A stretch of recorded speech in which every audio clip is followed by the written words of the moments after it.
but I finally found one. So this jet ski, under this cover, may I add OEM cover? Oh, and sorry, I mean PWC for all the Kawasaki police that are screaming, Joe, it's not a jet ski. So this jet ski has been on my bucket list for as long as I can remember. So do you want to see it? If so, hit the subscribe button and let's get into the video.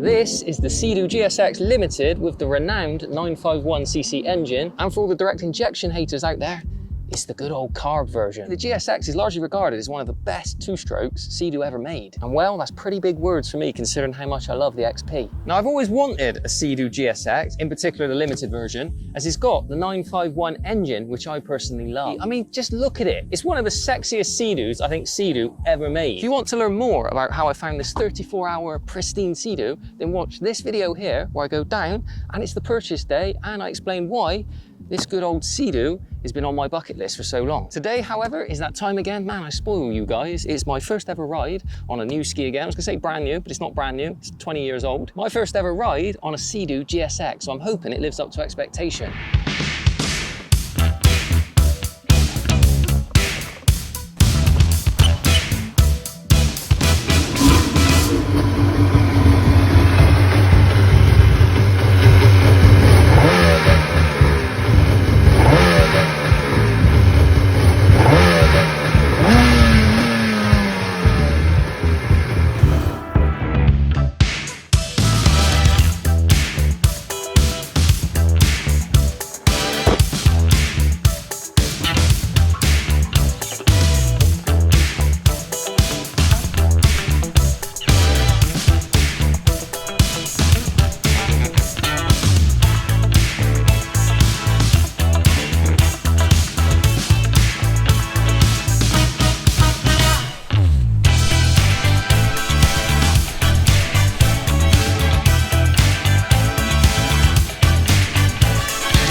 So guys, you know the drill at this point. With any ski, particularly old skis, you need to warm them up thoroughly. Every time I jump onto one of my old skis, I'll do 3, 4, sometimes even 5 laps to make sure everything's fully warmed up. You know, you're lubricating the engine, letting everything move around. You'll see me rocking the ski back and forth. Me rocking the ski back and forth is also like my staple way of me feeling the connection with the ski and actually getting a sense of how in tune or maneuverable the ski is going to be. And immediately jumping on this GSX, I was so excited.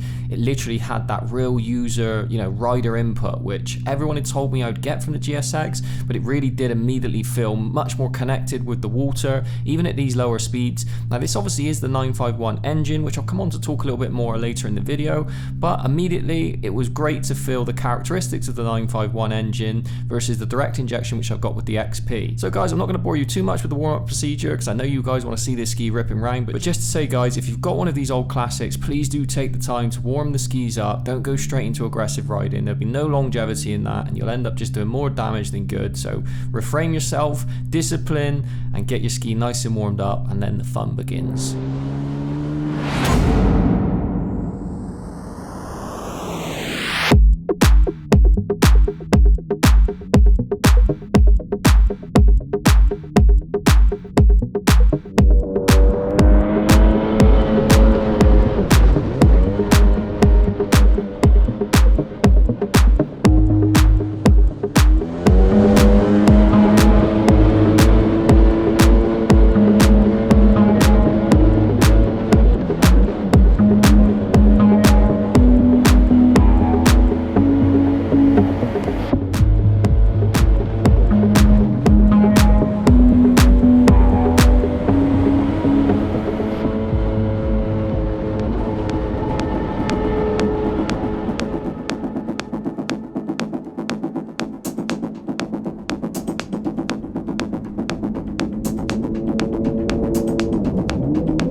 honestly, this thing is insane. I didn't expect it to be so alive. Honestly, obviously I got the 951 in the DI, but this thing, I don't know why, it just feels more alive. Every time you turn it, it just even in a straight line just feels much more nimble as you're just breaking through just a little bit of chop. I'm not quite used to the seat yet, I must admit. This seat's quite wide in comparison to the DI. I think if you could take the DI seat and put it on to this GSX, I think that may be a happy medium, because obviously you've got the suspension feature on the DI. Other than that, the engine feels the same in terms of power. It's got the same sort of pickup. I mean, obviously it's fast and the power is there, but when you kind of put the power down with the DI, it's an instant pickup. Whereas with this, sometimes if you're in a bit of a bog of a corner, you do find that it just that little bit longer, but that is to be expected. It is obviously a carb. This ski is set up very, very well, I would say. It's running absolutely incredibly, but I do think that is always going to be the limitation of a carb model. Obviously, you guys put in the comments and tell me, Joe, you're wrong, you're getting it completely wrong, you've just not got it set up correctly.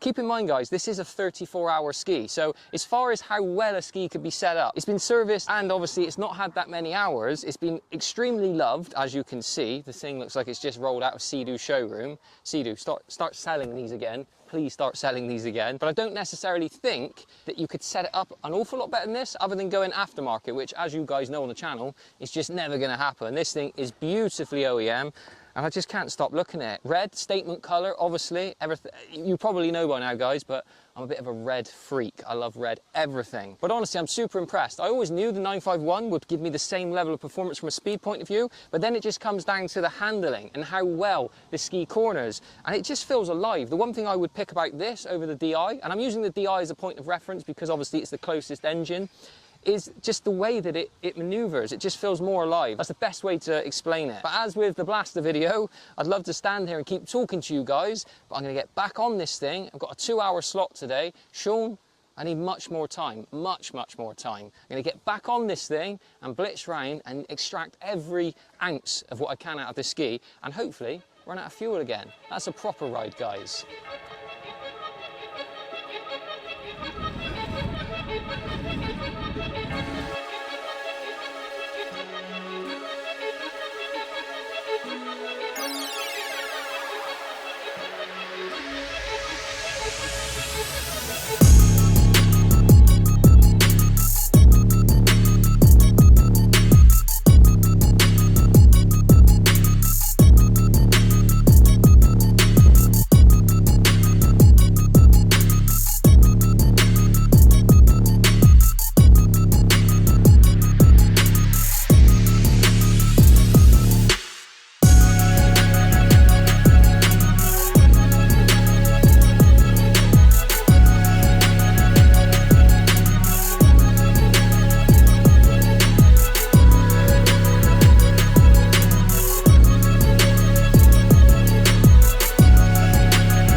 So, that's another ride done. Come on, ski, get on the trailer.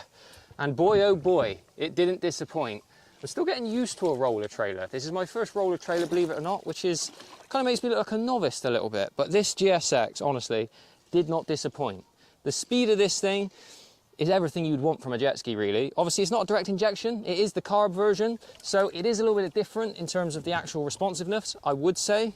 Responsiveness. I know a lot of you guys love the carb version, but for me personally, I do still think the DI picks up that little bit quicker.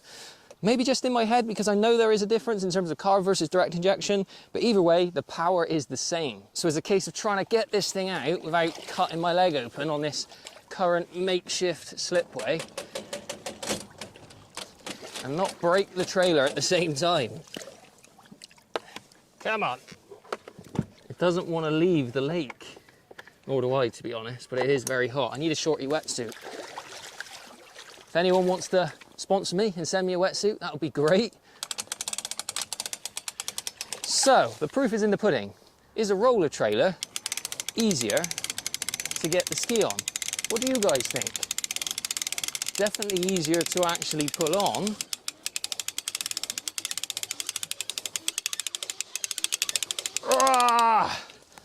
And we're on. So that completes another ride, guys. I hope you enjoyed this particular ride. I certainly did. This has been a ski that's been on the bucket list for a long, long time. It was either the 1998 or the 99, and this is suitably red. Anyone that follows the channel knows that I'm obsessed with red, so this is a great ski to add to the collection. So, Megan, take it away.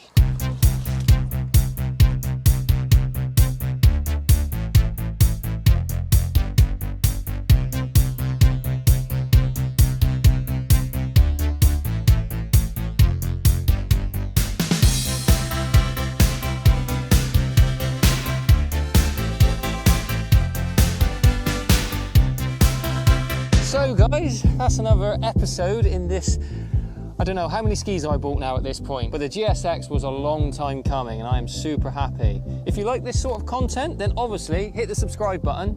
It's how I keep making these videos. Honestly guys, I say it all the time, but thank you for watching. It means the world to me to keep these skis going and bring back the nostalgia of my childhood, albeit I didn't have 7 skis in my childhood, but it's a good excuse. Thanks for watching, guys.